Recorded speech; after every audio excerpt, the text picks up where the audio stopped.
CIET NCERT द्वारा प्रस्तुत है। NCERT की कक्षा 7 के लिए विज्ञान की पाठ्यपुस्तक जिज्ञासा। पृष्ठ संख्या 23, अध्याय 3, विद्युत परिपथ एवं उनके घटक। पृष्ठ के दाहिनी ओर एक QR कोड है जिसे स्कैन करके आप इस अध्याय से संबंधित अतिरिक्त जानकारी प्राप्त कर सकते हैं। निहाल और उसके सहपाठी अपने विद्यालय के भाखड़ा नंगल बांध भ्रमण कार्यक्रम को लेकर बहुत उत्साहित थे। वे वहां के जल विद्युत संयंत्र को देखने जाने वाले थे, जहां गिरते हुए जल के बल का उपयोग करके विद्युत उत्पादन किया जाता है। उन्हें रेलगाड़ी द्वारा पंजाब के नंगल से हिमाचल प्रदेश के भाखड़ा तक की 13 किलोमीटर लंबी उस निःशुल्क यात्रा के आनंद की भी प्रतीक्षा थी, जिसमें रेलगाड़ी सतलुज नदी के सुंदर तटों और मोहक शिवालिक पर्वत श्रृंखला से होकर गुजरती है।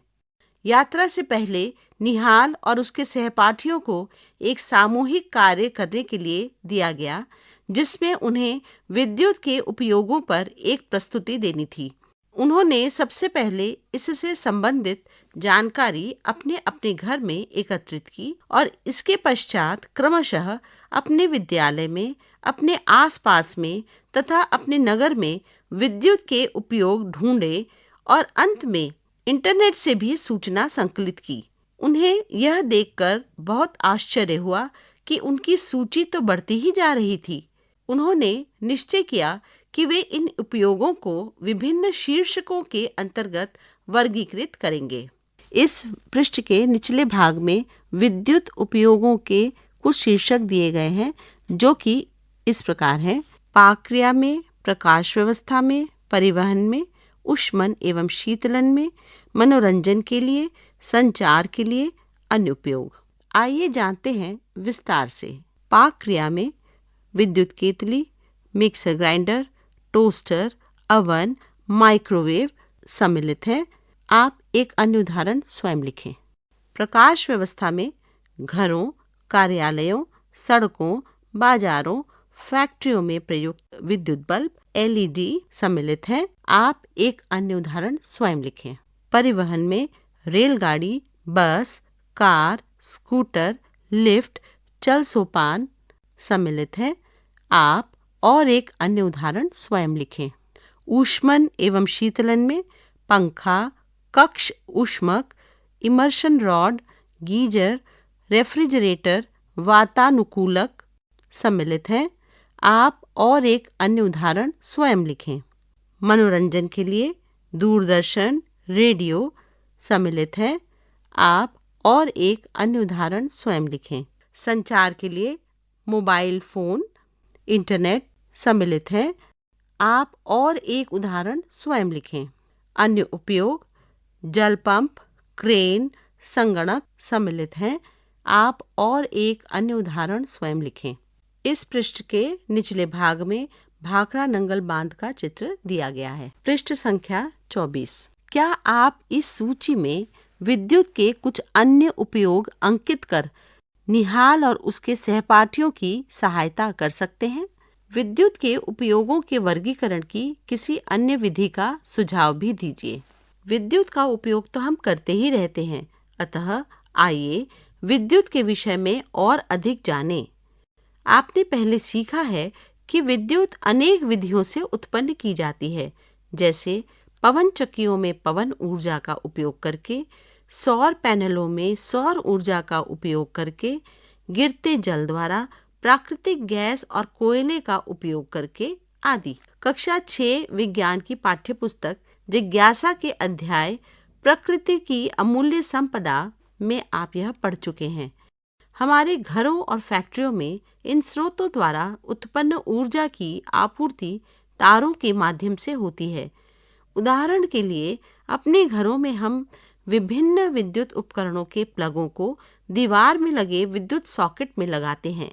तथापि विद्युत संबंधी ज्ञान प्राप्त करने के लिए हम विद्युत के एक सुवाह्य स्रोत पर अपना ध्यान केंद्रित करेंगे, जिसका उपयोग संभवतः हम में से अधिकांश व्यक्तियों ने किया होगा।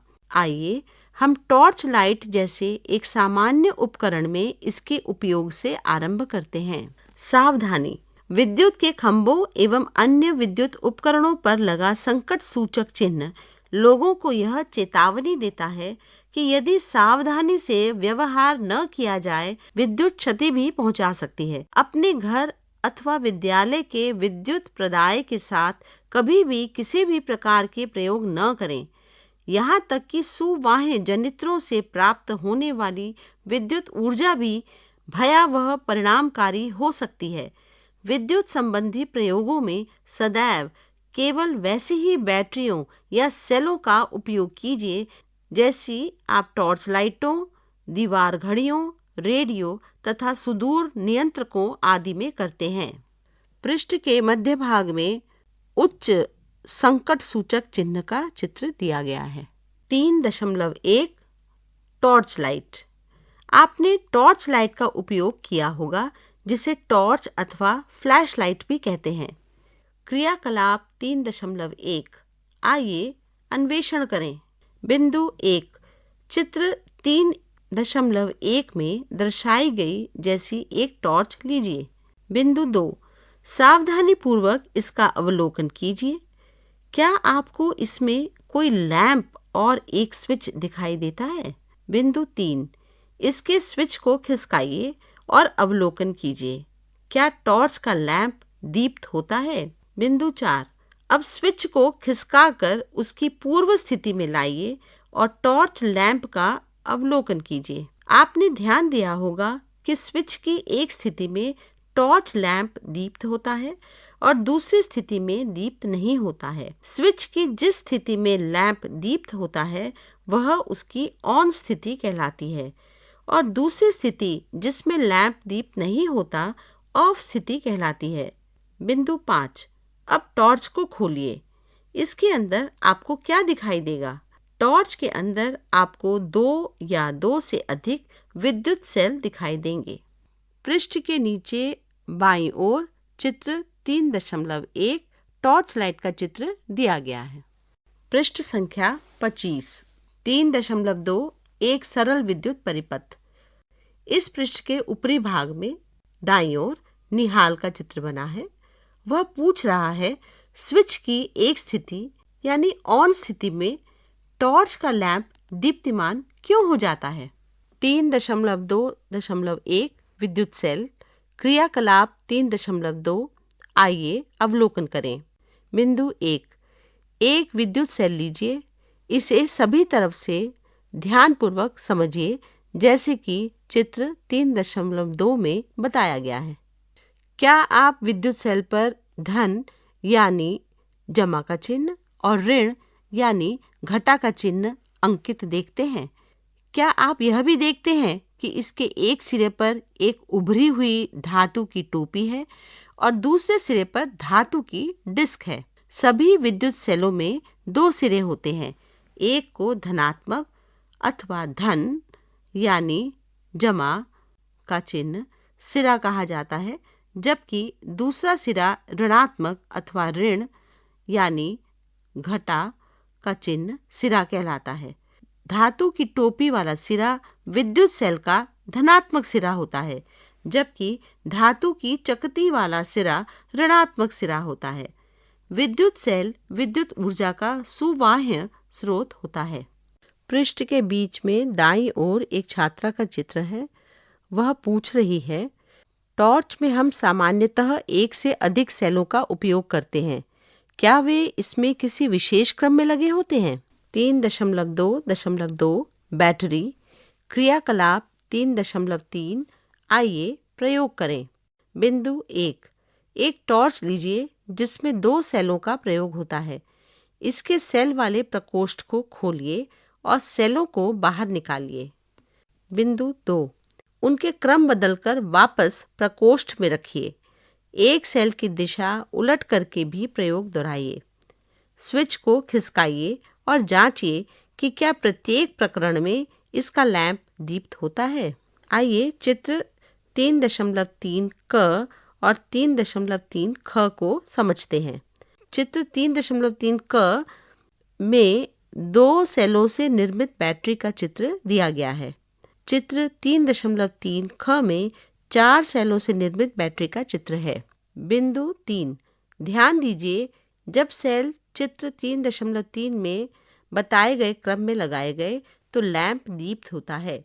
ध्यान दीजिए कि यहाँ इन सेलों के सिरों को किस प्रकार संयोजित किया गया है। यहाँ एक सेल का धनात्मक सिरा अगले सेल के ऋणात्मक सिरे से जुड़ा है। 2 या 2 से अधिक सेलों का इस प्रकार का संयोजन बैटरी कहलाता है। पृष्ठ संख्या 26। अनेक विद्युत उपकरणों के लिए हमें एक से अधिक सेलों की आवश्यकता हो सकती है। अतः हम 2 या 2 से अधिक सेलों को चित्र 3.3 में दर्शाए अनुसार जोड़ते हैं। एक से अधिक सेलों को जोड़ने से परिपथ में ऊर्जा अधिक लंबे समय तक अथवा अधिक परिमाण में प्राप्त की जा सकती है।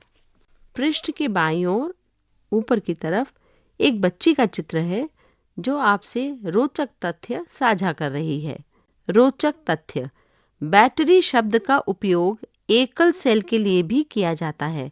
हमारे मोबाइल फोन को ऊर्जा प्रदान करने वाले एकल सेल को भी हम बैटरी ही कह सकते हैं। 3.2.3 विद्युत लैंप, ताप दीप्त लैंप। क्रियाकलाप 3.4 आइए अवलोकन करें।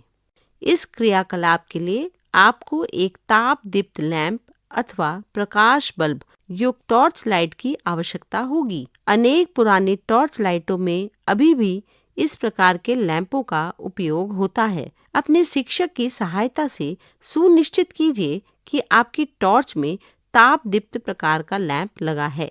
बिंदु 1, टॉर्च लीजिए और इसके लैंप का ध्यान से निरीक्षण कीजिए। क्या आप समझते हैं? कांच के बल्ब के मध्य में लगा हुआ एक पतला तार है। बिंदु 2, अब टॉर्च का स्विच ऑन कीजिए। लैंप का कौन सा भाग दीप्त होता है? लैंप के कांच के बल्ब के अंदर लगा पतला तार दीप्त होता है। यह दीप्तिमान पतला तार बल्ब का तंतु कहलाता है। अपने शिक्षक की सहायता से लैंप को टॉर्च से बाहर निकालिए और इसका सभी तरफ से निरीक्षण कीजिए। तंतु को बल्ब में किस प्रकार लगाया गया है?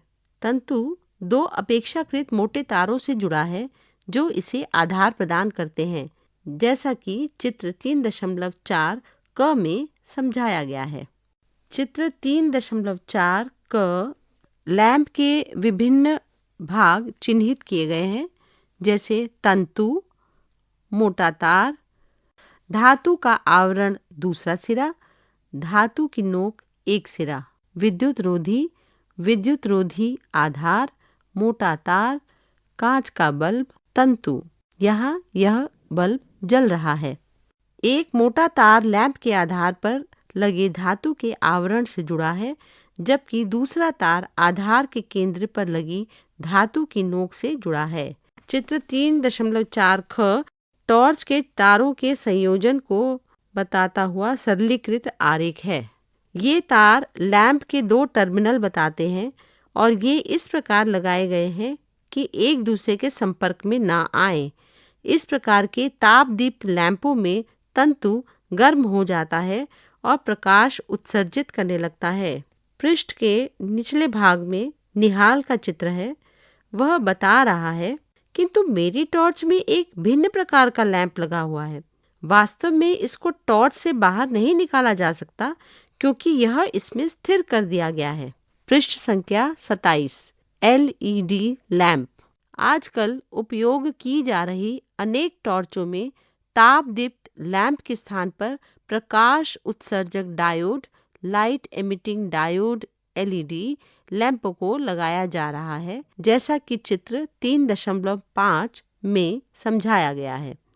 चित्र 3.5 टॉर्च के लिए LED लैंप का चित्र है, जिसमें एक टॉर्च में लगे LED लैंप को बड़ा करके बताया गया है। क्रियाकलाप 3.5 आइए अवलोकन करें। किसी भी रंग का एक LED लीजिए, चित्र संख्या 3.6, और उसका निरीक्षण कीजिए। क्या आप इसके भीतर कोई तंतु देखते हैं? इस पृष्ठ के दाईं ओर मध्य भाग में चित्र 3.6 में विभिन्न रंगों के एलईडी के चित्र हैं, जैसे लाल, नीला, बैंगनी, पीला और हरा। उनके धनात्मक और ऋणात्मक टर्मिनल चिन्हित किए गए हैं। बिंदु 2, एलईडी से जुड़े दो तारों को ध्यान से देखिए। क्या आप इनमें से एक को दूसरे से अधिक लंबा पाते हैं? तापदीप्त लैंपों के विपरीत एलईडी में तंतु नहीं होते हैं। चित्र 3.6, इनके भी दो टर्मिनल होते हैं, जिनमें लंबे तार वाला टर्मिनल धनात्मक होता है और छोटे तार वाला टर्मिनल ऋणात्मक होता है। किसी किसी टॉर्च के लैंप में एक से अधिक एलईडी का भी प्रयोग हो सकता है तथा कभी कभी ये अलग अलग आकृतियों के भी हो सकते हैं।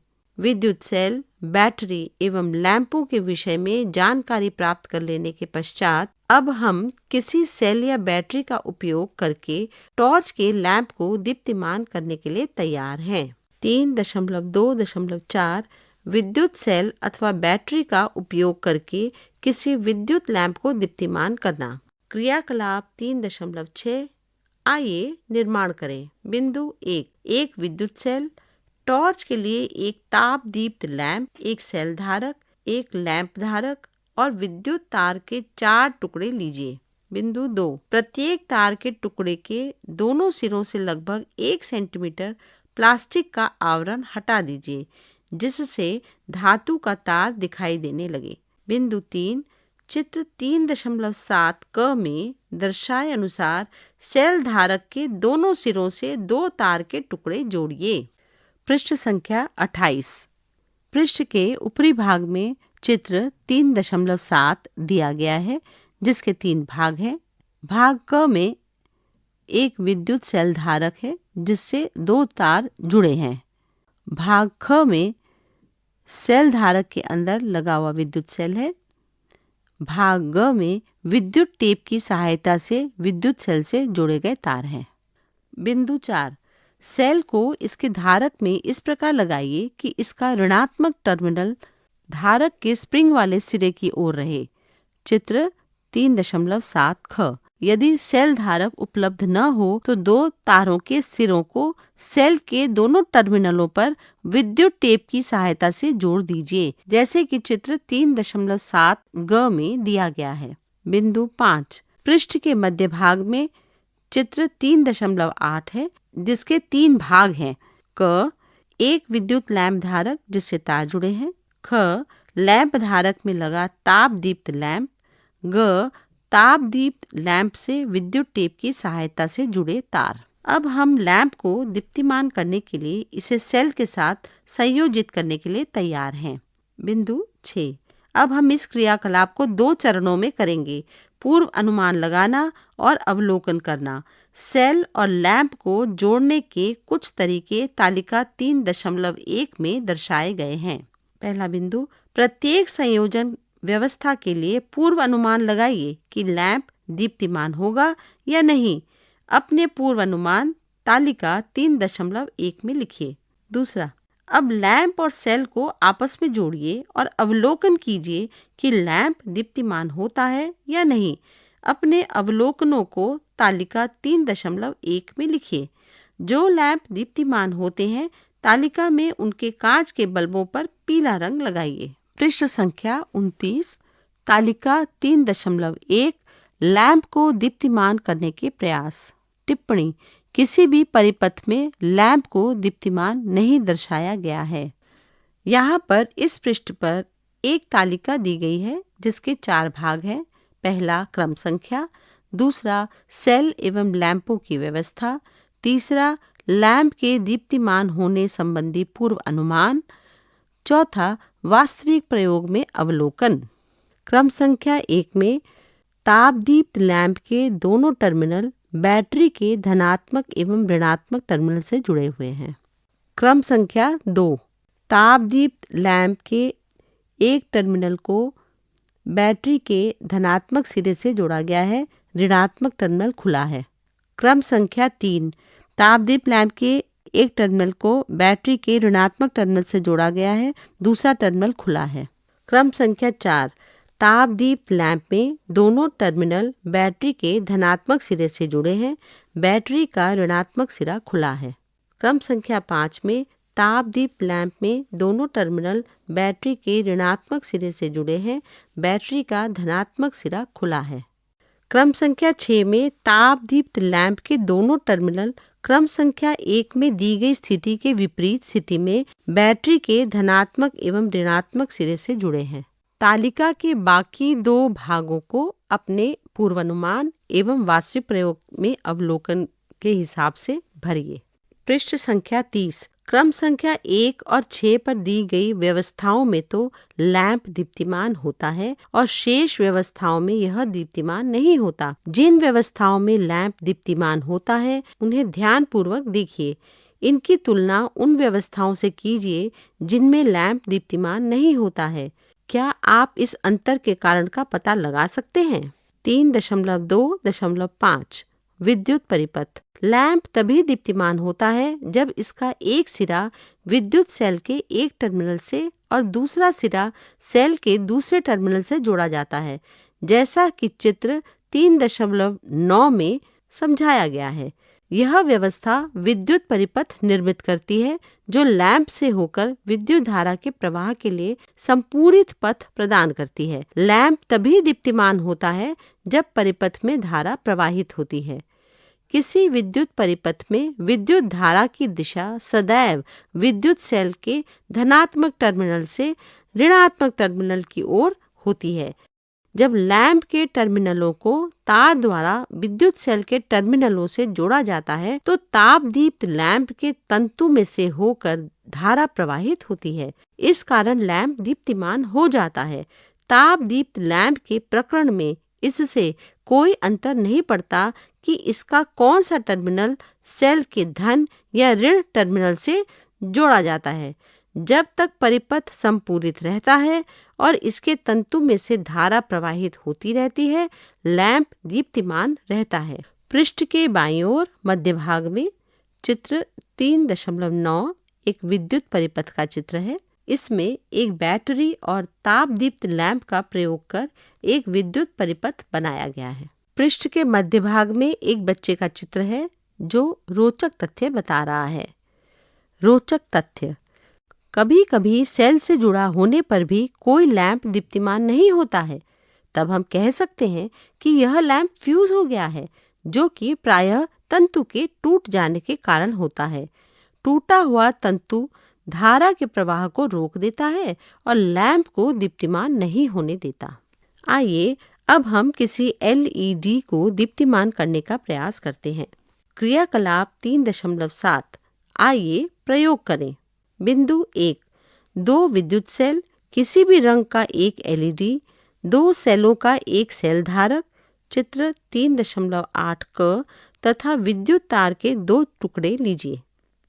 बिंदु 2, विद्युत तार के प्रत्येक टुकड़े के दोनों सिरों से लगभग 1 सेंटीमीटर तक प्लास्टिक के आवरण को हटा दीजिए, जिससे कि धातु का तार बाहर दिखने लगे।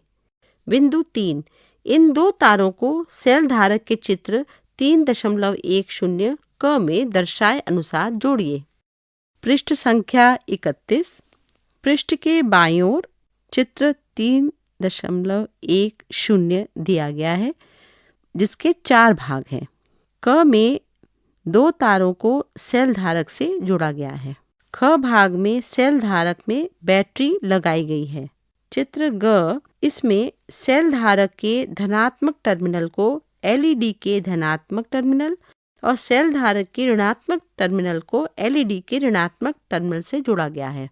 घ भाग में सेल धारक के धनात्मक टर्मिनल को एलईडी के ऋणात्मक टर्मिनल और सेल धारक के ऋणात्मक टर्मिनल को एलईडी के धनात्मक टर्मिनल से जोड़ा गया है। बिंदु 4, धारक में 2 सेल इस प्रकार लगाइए कि प्रत्येक सेल का ऋण टर्मिनल धारक में लगे स्प्रिंग की ओर रहे। चित्र 3.10 ख। अब आपकी बैटरी प्रयोग के लिए तैयार है। आप यह कैसे सुनिश्चित करेंगे कि इस बैटरी का धन टर्मिनल कौन सा है? धारक का वह सिरा जो पहले सेल के धनात्मक टर्मिनल से जुड़ा है वह धन टर्मिनल है और इसका वह सिरा जो दूसरे सेल के ऋणात्मक टर्मिनल से जुड़ा है वह ऋण टर्मिनल है। बिंदु 5, बैटरी के धन टर्मिनल से जुड़े तार के मुक्त सिरे को एलईडी के लंबे तार से और दूसरे तार को एलईडी के छोटे तार से जोड़िए, जैसा कि चित्र 3.10 ग में दिया गया है। क्या एलईडी दीप्तिमान होती है? बिंदु 6। अब एलईडी से जुड़े तारों को परस्पर बदलकर उपर्युक्त चरण दोहराइए, जैसा कि चित्र 3.10 घ में दिया गया है। क्या इस बार भी एलईडी दीप्तिमान होती है? आपने अवलोकन किया होगा कि पहले प्रकरण में चित्र 3.10 ग एलईडी दीप्तिमान होती है और दूसरे प्रकरण में चित्र 3.10 घ में दीप्तिमान नहीं होती। ऐसा इसलिए है क्योंकि एलईडी में धारा एक ही दिशा में प्रवाहित हो सकती है। एलईडी में धारा केवल तभी प्रवाहित होती है जब इसका धन टर्मिनल यानी लंबा तार बैटरी के धन टर्मिनल से और ऋण टर्मिनल यानी छोटा तार बैटरी के ऋण टर्मिनल से जोड़ा जाता है। जब एलईडी में धारा प्रवाहित होती है तो यह दीप्तिमान हो जाती है। अतः एलईडी को दीप्तिमान करने के लिए यह ध्यान रखना चाहिए कि इसे परिपथ में सही प्रकार से जोड़ा जाए। पृष्ठ के नीचे एक बॉक्स दिया गया है जिसमें एक तैराक बच्चा दिखाई दे रहा है जो एक गहन चिंतन की बात कर रहा है। कभी कभी आपको कोई ऐसी युक्ति मिल सकती है जिसमें सेल एक दूसरे के समांतर रखे हों। तब समझें कि सेलों के टर्मिनल किस प्रकार जुड़े हैं। यदि आप ध्यानपूर्वक बैटरी कोष्ठ में देखें तो आप प्रायः एक मोटा तार अथवा धातु की पट्टी पाएंगे जो एक सेल के धन टर्मिनल को दूसरे सेल के ऋण टर्मिनल से जोड़ती है, जैसा कि पास बने चित्र में दिखाया गया है। सेलों को इस प्रकार से कोष्ठ में रखने में सहायता के लिए सामान्यतः इनमें धनात्मक एवं ऋणात्मक चिन्ह मुद्रित होते हैं। पृष्ठ संख्या 32। पृष्ठ के ऊपरी भाग में दाईं ओर एक बच्ची का चित्र है जिसमें वह एक प्रश्न पूछ रही है। स्विच टॉर्च लाइट को किस प्रकार ऑन या ऑफ करता है? 3.2.6 विद्युत स्विच। आइए हम अपना स्वयं का एक सरल स्विच बनाएं। क्रियाकलाप 3.8 आइए निर्माण करें। बिंदु 1। 2 ड्राइंग पिनों, एक सेफ्टी पिन अथवा पेपर क्लिप, तार के 2 टुकड़े और गत्ते का एक टुकड़ा लीजिए। बिंदु 2। ड्राइंग पिन को सेफ्टी पिन के वलय में प्रविष्ट करके गत्ते के टुकड़े पर जड़ दीजिए। यह सुनिश्चित कीजिए कि सेफ्टी पिन मुक्त रूप से घूम सके, जैसा कि चित्र 3.11 क में दिया गया है। बिंदु 3। अब दूसरे ड्राइंग पिन को गत्ते के टुकड़े पर इस प्रकार लगाइए कि सेफ्टी पिन का मुक्त सिरा इसको स्पर्श कर सके, जैसा कि चित्र 3.11 ख में दिया गया है। बिंदु 4। प्रत्येक ड्राइंग पिन से एक एक तार को जोड़िए। अब हमारा स्विच तैयार है। आइए अब जांच करें कि हमारा स्विच कार्य करता है या नहीं। पृष्ठ के बाईं ओर ऊपर की तरफ चित्र 3.11 है जिसके 2 भाग हैं। चित्र 3.11 में एक स्विच ऑफ स्थिति में दिया गया है। चित्र 3.11 ख में एक स्विच ऑन की स्थिति में दिया गया है। क्रियाकलाप 3.9 आइए परीक्षण करें। विद्युत सेल, लैंप और स्विच को चित्र 3.12 क में बताए अनुसार जोड़िए। क्या लैंप दीप्तिमान होता है? बिंदु 2। सेफ्टी पिन के मुक्त सिरे को इतना घुमाइए कि यह दूसरी ड्राइंग पिन को स्पर्श करने लगे, जैसा चित्र 3.12 ख में बताया गया है। क्या अब लैंप दीप्तिमान होता है?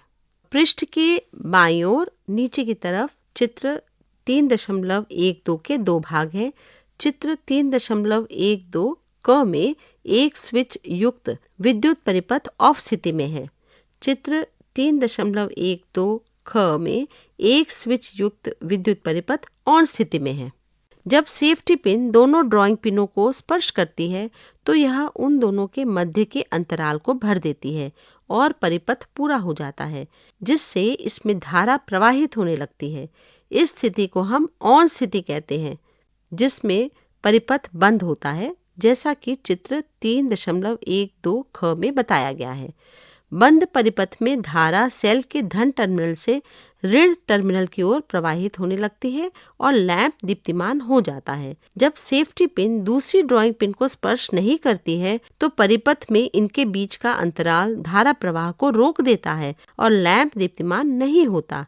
इस स्थिति को हम ऑफ स्थिति कहते हैं, जिसमें परिपथ खुला होता है, जैसा कि चित्र 3.12 क में बताया गया है। ध्यान दीजिए कि स्विच को आप परिपथ में कहीं भी लगा सकते हैं। स्विच एक ऐसी सरल युक्ति है जो या तो परिपथ को पूर्ण करती है या फिर भंग करती है।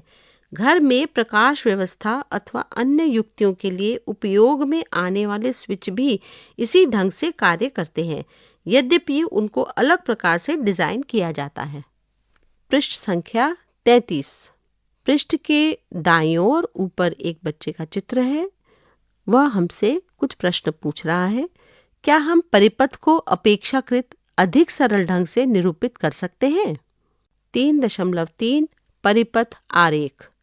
विद्युत परिपथ के विभिन्न घटकों को तालिका 3.2 में बताए गए प्रतीकों द्वारा निरूपित किया जा सकता है। तालिका 3.2 विद्युत परिपथ के घटक एवं उनके प्रतीक। इस पृष्ठ में एक तालिका है। यहाँ इस तालिका के 3 भाग हैं। पहला क्रम संख्या, दूसरा विद्युत परिपथ के घटकों के नाम एवं उनके वास्तविक चित्र और तीसरा भाग प्रतीक। पहला विद्युत परिपथ के घटक विद्युत सेल, दूसरा बैटरी, तीसरा विद्युत लैंप, चौथा प्रकाश उत्सर्जक डायोड LED, पांचवा ऑन स्थिति में स्विच, छठा ऑफ स्थिति में स्विच, सातवां तार। इनके प्रतीक भी क्रमशः बनाए गए हैं। विद्युत सेल के प्रतीक में लंबा रेखाखंड धनात्मक टर्मिनल को, जबकि छोटा रेखाखंड ऋणात्मक टर्मिनल को निरूपित करता है, जैसा कि चित्र 3.13 क में समझाया गया है। पृष्ठ संख्या 34। LED के प्रतीक में त्रिभुज उस दिशा की ओर इंगित करता है जिस ओर धारा प्रवाहित हो सकती है। तीर के 2 चिन्ह LED से प्रकाश उत्सर्जन के द्योतक हैं, जैसा कि चित्र 3.13 ख में देखा जा सकता है। चित्र 3.13 पृष्ठ के बाईं ओर बना है, जिसके 2 भाग हैं। 3.13 क में सेल एवं चित्र 3.13 ख में LED के प्रतीकों में धन और ऋण टर्मिनल हैं।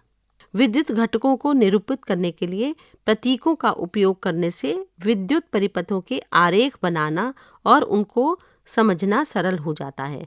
प्रतीकों का उपयोग करके बनाए गए किसी विद्युत परिपथ के चित्र को इसका परिपथ आरेख कहते हैं। हमारे गहन चिंतन के लिए एक तैराक बना है जो हमें कुछ बता रहा है। International electronical commission IEC, American national standard institute ANSI एवं institute of electrical and electronic engineers IEEE जैसे अंतर्राष्ट्रीय संगठन विद्युत एवं विद्युत उपकरणों के लिए मानक प्रतीक निर्धारित करते हैं।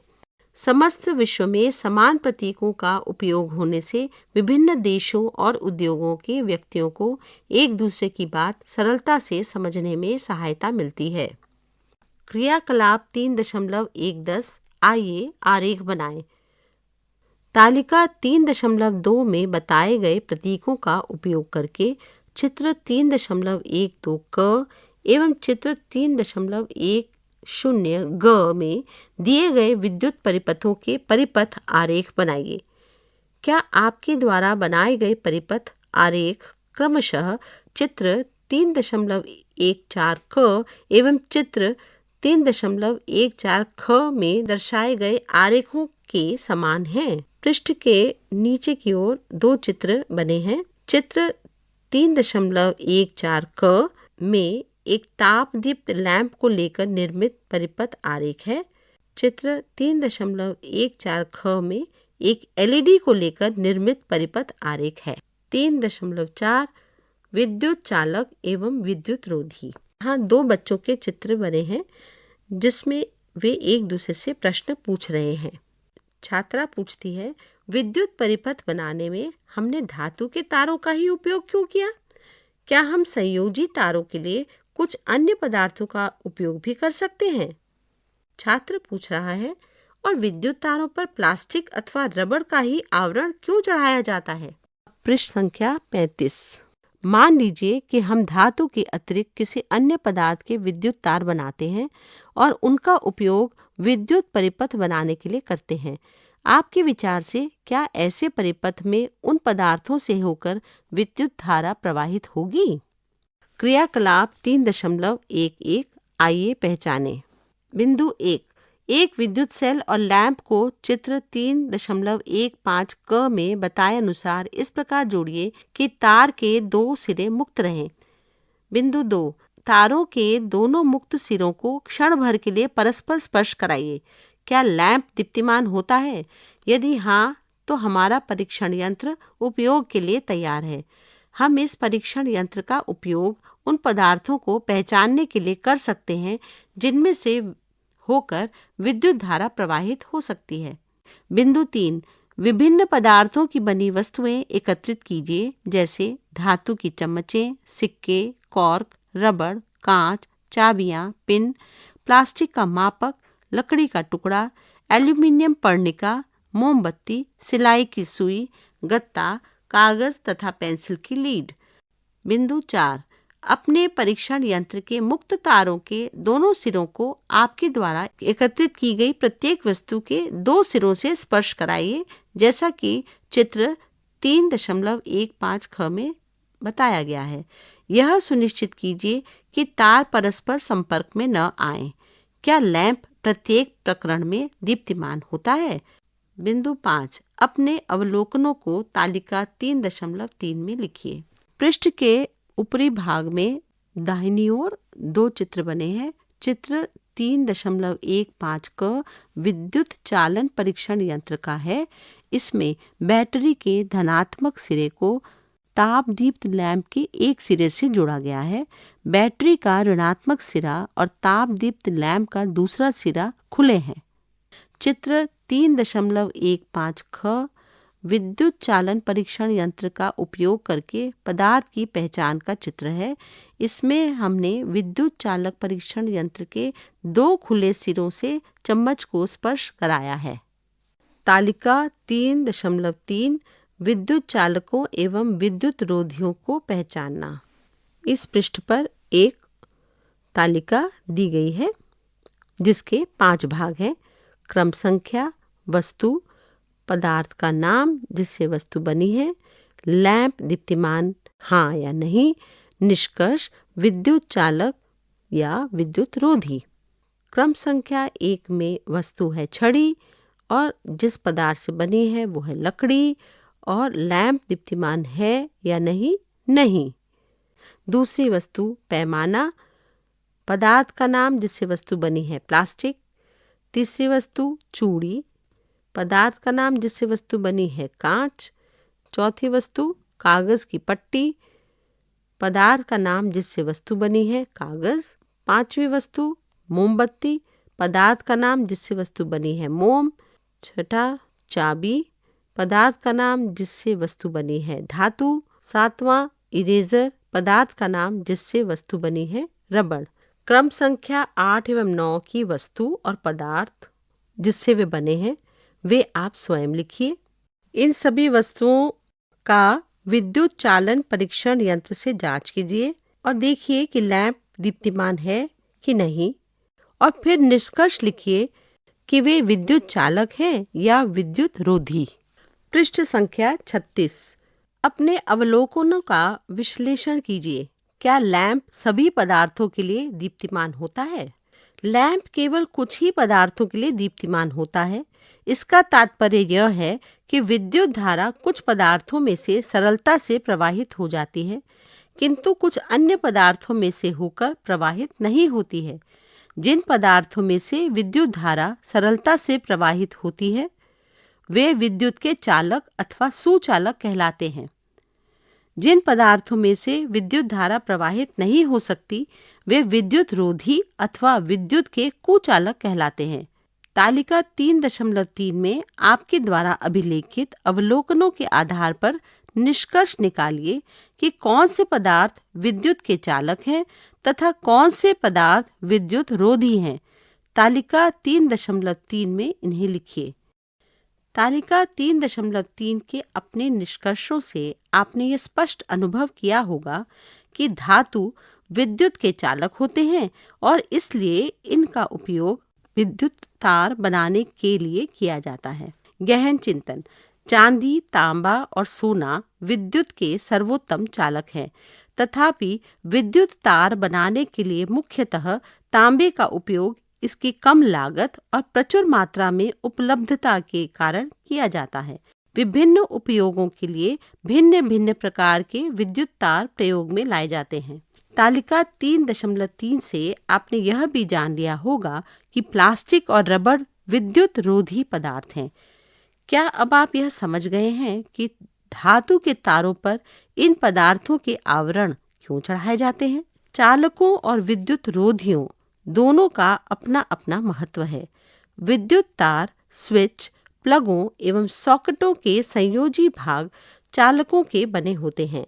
रबड़, प्लास्टिक एवं चीनी मिट्टी जैसे विद्युत रोधी पदार्थों का उपयोग व्यक्तियों को विद्युत आघात से बचाने के लिए तारों, प्लगों एवं स्विचों के आवरण बनाने में किया जाता है। सावधानी। हमारा शरीर विद्युत का चालक है। हमारे शरीर में से प्रवाहित होने वाली विद्युत धारा गंभीर क्षति का, यहाँ तक कि मृत्यु का भी कारण बन सकती है। विद्युत उपकरणों का उपयोग सदैव सावधानी पूर्वक कीजिए। किसी भी प्लग या स्विच को गीले हाथों से न छुएं। विद्युत उपकरणों का उपयोग गीले स्थानों पर न करें और जिन उपकरणों का विद्युत रोधन क्षतिग्रस्त हो गया हो या वे प्लग जो टूटे हुए हों उनको उपयोग में न लाएं। गहन चिंतन। क्या आपने कभी यह विचार किया है कि सेल या बैटरी से प्राप्त होने वाली विद्युत दीवार में लगे सॉकेट से प्राप्त होने वाली विद्युत से किस प्रकार भिन्न है? बैटरी से प्राप्त विद्युत प्रायः छोटी युक्तियों को शक्ति प्रदान करती है और यह एक विशेष प्रकार की होती है जिसे दिष्ट धारा, डायरेक्ट करंट, डीसी कहते हैं। इसके विपरीत शक्ति संयंत्रों से आने वाली और दीवार पर लगे सॉकेटों तक पहुंचने वाली विद्युत धारा को प्रत्यावर्ती धारा, ऑल्टरनेटिंग करंट, एसी कहा जाता है और यह बड़े उपकरणों को चला सकती है। पृष्ठ संख्या 37। पृष्ठ के ऊपरी भाग में दाईं ओर एक बच्ची का चित्र है जो हमें पाठ का सार बता रही है। संक्षेप में, बिंदु 1, विद्युत सेल विद्युत ऊर्जा का एक सुवाह्य स्रोत है। बिंदु 2, विद्युत सेल के 2 टर्मिनल होते हैं, एक को धनात्मक अथवा धन यानी जमा का चिन्ह टर्मिनल, जबकि दूसरे को ऋणात्मक या ऋण यानी घटा का चिन्ह टर्मिनल कहा जाता है। बिंदु 3, किसी ताप दीप्त विद्युत लैंप में एक पतला तार होता है जिसे तंतु कहते हैं।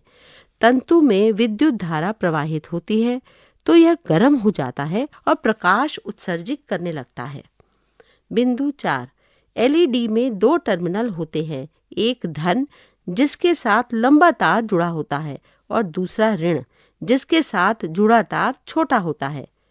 बिंदु 5, एलईडी में धारा केवल एक ही दिशा में प्रवाहित हो सकती है। बिंदु 6, कोई एलईडी केवल तभी दीप्तमान होती है जब इसका धन टर्मिनल यानी लंबा तार बैटरी के धन टर्मिनल से और ऋण टर्मिनल यानी छोटा तार बैटरी के ऋण टर्मिनल से जोड़ा जाता है। बिंदु 7, स्विच एक ऐसी सरल युक्ति होती है जिसके द्वारा परिपथ को पूरा किया जा सकता है या भंग किया जा सकता है। बिंदु 8, किसी बंद विद्युत परिपथ में विद्युत धारा सेल के धन टर्मिनल से ऋण टर्मिनल की ओर प्रवाहित होती है। बिंदु 9, किसी विद्युत परिपथ का प्रतीकों के उपयोग से बनाया गया चित्र परिपथ आरेख कहलाता है। बिंदु 10, वे पदार्थ जिनमें से होकर विद्युत धारा सरलता से प्रवाहित हो जाती है वे विद्युत के चालक अथवा सुचालक कहलाते हैं। बिंदु 11, वे पदार्थ जिनमें से होकर विद्युत धारा प्रवाहित नहीं हो सकती है वे विद्युत के कुचालक अथवा विद्युत रोधी कहलाते हैं। पृष्ठ के दाएं भाग में नीचे की ओर एक छात्र का चित्र है जिसके मन में कई जिज्ञासाएं हैं। जांच: क्या होगा यदि, क्यों, कहाँ, कब, क्या ये हो सकता है, क्या होता, कब तक, कौन सा, किसका, क्या होगा और क्या होना चाहिए, क्यों नहीं। आइए और अधिक सीखें। प्रश्न 1, असत्य कथन का चयन कीजिए। पहला, विद्युत परिपथ में स्विच धारा का स्रोत होता है। दूसरा, परिपथ को पूरा करने अथवा भंग करने में स्विच सहायता करता है। तीसरा, विद्युत के आवश्यकतानुसार उपयोग में स्विच सहायता करता है। चौथा, जब स्विच ऑफ स्थिति में होता है तो इसके टर्मिनलों के मध्य वायु अंतराल रहता है। प्रश्न संख्या 2, चित्र 3.16 में एक विद्युत सेल एक ताप दीप्त लैंप से जुड़ा हुआ है। उससे जुड़े 2 तारों के सिरे मुक्त हैं। क एवं ख के मध्य उपयुक्त पदार्थ के लिए स्थान छोड़ा गया है। पृष्ठ संख्या 38, प्रश्न 3, चित्र 3.17 में यदि एक लैंप का तंतु विखंडित हो जाए तो क्या दूसरा लैंप दीप्तिमान होगा? अपने उत्तर का औचित्य बताइए। चित्र 3.17 में एक परिपथ का चित्र है जिसमें 2 सेल बैटरी 2 विद्युत लैंप से जुड़े हैं। प्रश्न नंबर 4, विद्युत परिपथ बनाते समय कोई विद्यार्थी संयोजी तारों से विद्युत रोधी आवरण हटाना भूल गया। यदि लैंप और सेल ठीक कार्य कर रहे हों तब भी क्या लैंप दीप्तिमान होगा? प्रश्न नंबर 5, विद्युत परिपथ के घटकों के प्रतीकों का उपयोग करके एक साधारण टॉर्च का परिपथ आरेख बनाइए। पृष्ठ के बाईं ओर एक बालिका का चित्र है जो कि जिज्ञासा लेकर नवाचार की ओर सीढ़ी चढ़ रही है और अन्वेषण, जांच से खोज से वो नवाचार तक पहुंच रही है। छठा, चित्र 3.18, यह एक विद्युत परिपथ का चित्र है जिसमें एक बैटरी, 2 लैंप और 2 स्विच हैं। बैटरी का धनात्मक सिरा switch S1, lamp L1, switch S2 और फिर लैंप L2 से जुड़ा है जो कि आगे बैटरी के ऋणात्मक सिरे से जुड़ा है। प्रश्न 1, यदि S2 ऑन स्थिति में और S1 ऑफ स्थिति में हो तो कौन कौन से लैंप दीप्त होंगे? नंबर 2, यदि S2 ऑफ स्थिति में और S1 ऑन स्थिति में हो तो कौन कौन से लैंप दीप्त होंगे? तीसरा, यदि S1 एवं S2 दोनों ऑन स्थिति में हो तो कौन कौन से लैंप दीप्त होंगे? चौथा, यदि S1 और S2 दोनों ऑफ स्थिति में हो तो कौन कौन से लैंप दीप्त होंगे? नंबर 7, चित्र 3.19 एक विद्युत परिपथ का चित्र है। इसमें एक बैटरी, एक तापदीप लैंप, एक स्विच के माध्यम से जुड़े हैं। प्रश्न 7, एक विद्यार्थी ने चित्र 3.19 में दर्शाए अनुसार विद्युत परिपथ संयोजित किया। परिपथ को बंद करने के बाद भी लैंप दीप्तिमान नहीं हुआ। इसके क्या संभावित कारण हो सकते हैं? इस दोषपूर्ण प्रचालन के लिए अधिक से अधिक कारणों की सूची बनाइए। लैंप के दीप्तिमान न होने के कारण का पता लगाने के लिए आप क्या करेंगे? पृष्ठ संख्या 39, प्रश्न 8, चित्र 3.20 में दर्शाई गई किस व्यवस्था में स्विच ऑन करने पर भी बल्ब दीप्तिमान नहीं होगा? चित्र 3.20 में 4 विद्युत परिपथ दिए गए हैं। चित्र 3.20 क में एक बैटरी के ऋणात्मक टर्मिनल से लैंप के एक टर्मिनल को जोड़ा गया है। लैंप के दूसरे टर्मिनल को स्विच के एक टर्मिनल से जोड़ा गया है। स्विच के दूसरे टर्मिनल को बैटरी के धनात्मक टर्मिनल से जोड़ा गया है।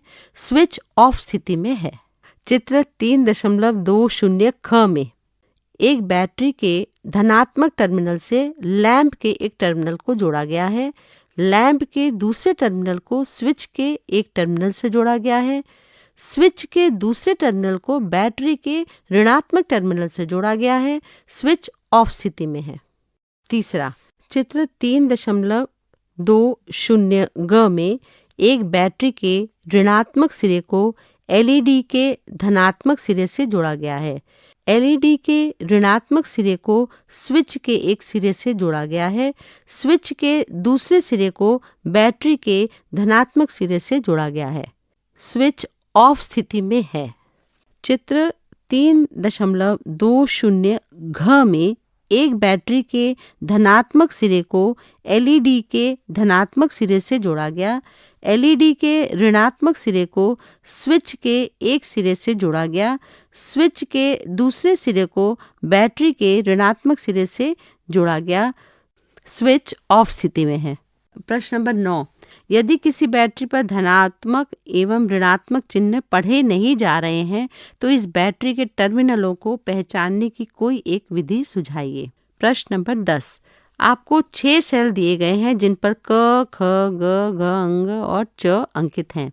इनमें से कुछ कार्य कर रहे हैं और कुछ कार्य नहीं कर रहे हैं। एक क्रियाकलाप सुझाइए जिससे आप यह पहचान सकें कि कौन कौन से सेल कार्य कर रहे हैं। पहला, आपको जो वस्तुएं चाहिए उनकी एक सूची बनाइए। दूसरा, वह कार्यविधि लिखिए जिसका अनुसरण आप करेंगे। तीसरा, चरण 1 में सूचीबद्ध वस्तुओं का उपयोग करके पहचानिए कि कौन कौन से सेल काम कर रहे हैं। प्रश्न नंबर 11, किसी एलईडी को दीप्तिमान करने के लिए आपको श्रेणी क्रम में लगे 2 सेलों की आवश्यकता होगी। तान्या ने चित्र 3.21 में बताए अनुसार परिपथ बनाया। क्या लैंप दीप्तिमान होगा? यदि नहीं तो संयोजी तारों को सही विन्यास के लिए आरेखित कीजिए। चित्र 3.21 में 2 बैटरी हैं। दोनों के ऋणात्मक सिरे जुड़े हुए हैं। पहली बैटरी का धनात्मक सिरा एलईडी के ऋणात्मक सिरे से जुड़ा है। दूसरी बैटरी का धनात्मक सिरा एलईडी के धनात्मक सिरे से जुड़ा है। पृष्ठ संख्या 40, अन्वेषणात्मक परियोजनाएं। पहला बिंदु, कल्पना कीजिए कि किसी समस्या के कारण आपके क्षेत्र में 2 दिनों के लिए विद्युत की आपूर्ति बाधित हो जाती है। अपने दैनिक जीवन की किन किन क्रियाओं को आप कर पाने में असमर्थ होंगे, उनकी सूची बनाइए। बिंदु 2, एक सौर पैनल। चित्र 3.22 में 3 चित्र बने हैं। पहला क एक सौर पैनल का है जो कि विद्युत ऊर्जा का स्रोत है। चित्र 3.22 ख, इसमें एक मोटर है और एक खिलौने वाला पंखा है। चित्र ग, इसमें सौर पैनल है जो कि सही तारों द्वारा खिलौने वाले पंखे को ऊर्जा दे रहा है। बिंदु 3, किसी विद्युत उपकरणों की दुकान पर जाइए। दुकानदार की सहायता से दुकान में उपलब्ध विभिन्न प्रकार के सेलों की पहचान कीजिए।